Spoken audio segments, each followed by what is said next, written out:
What's going on, guys? Killer6 back with a legendary item guide on the NoPewPew. In this video, I'll cover how to get it, break down how the weapon works, and cover some of the other things you should be on the lookout for with this weapon. So let's get right into it. The NoPewPew is a legendary assault rifle manufactured by COV, and the red text says extra spicy. This gun's name and the red text are both inside jokes with Gearbox devs, and only they can actually tell you what that's in reference to. This gun's special ability is that on kill it will spawn a lava pool at the corpse location for 3 seconds that deals incendiary damage, kind of like the Ember's Purge does. Also, sustained fire will increase the weapon fire rate up to a specific limit. This gun can spawn in a ×3, ×4, or ×5 variant, and that will either consume 1 ammo per shot, 2 ammo per shot, or 3 ammo per shot, respectively. The NoPewPew can drop from Joey Ultraviolet, Roaster, or the Tenderizer, all from the Cartel event, which is a free add-on that is now a permanent addition to Borderlands 3. To farm this gun, you will need to enable the Cartels event. To do that, on your main screen, hit play,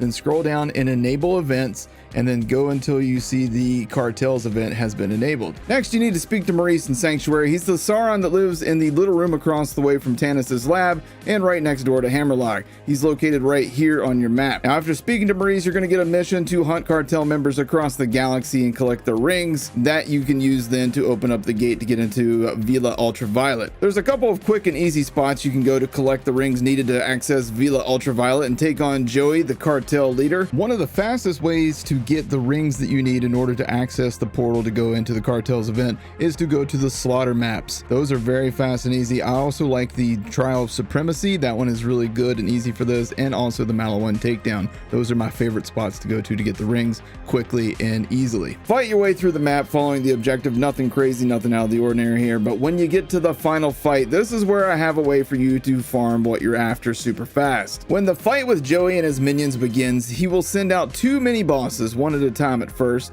They can be Fish Slap or Tyrone, who can both drop the Fish Slap grenade, the Yellow Cake launcher, and the Watson shield. Josie Bites or Franco Firewall, who can both drop the OPQ system, needle gun, and firewall shield. Roaster or the Tenderizer, who can both drop the NoPewPew, Iceburger, and Grease Trap. So depending on which items you're after, you're going to want a certain pair of mini bosses to spawn here. Luckily, if you don't get the pair that you want, then you can literally save and quit to reload the area so you can get a brand new set of mini bosses. But here's where the second part of the farming trick comes in. After killing the mini bosses, leave Joey alive. You can now either let Joey kill you, or if you want to save cash in the game, then you can just fast travel back to the start of the map.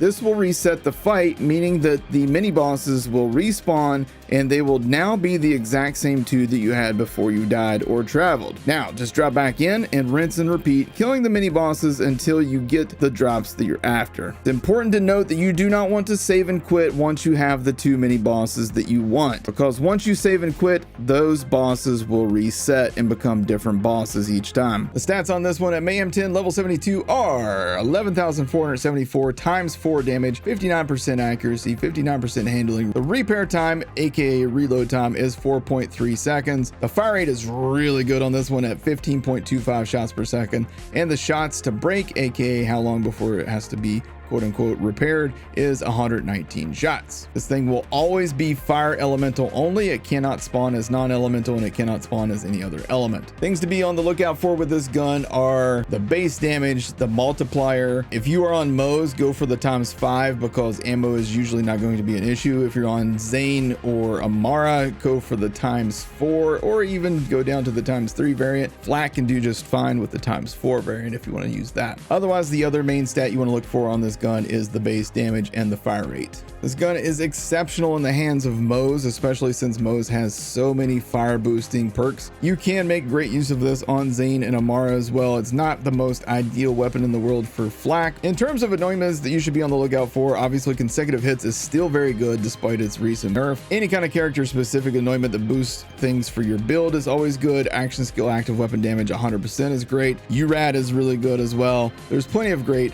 anointment options for this gun is basically what I'm getting at. You can even roll with a non-anointed version of this thing and do work if you absolutely had to. This gun is now arguably top 5 for assault rifles in this game. It is very strong, as you see from the footage in the background. Absolutely 100% you want to get yourself one of these things. Everybody talks about the OPQ system and very few people talked about the NoPewPew. This gun was good originally. This gun is even better now. Make sure you get this gun. I hope this guide to the NoPewPew was helpful to you. If it was, then make sure you take a second to hit that like button, hit subscribe, and tap the bell icon for more. Thank you guys for watching. I'll see you in the next one. Take care.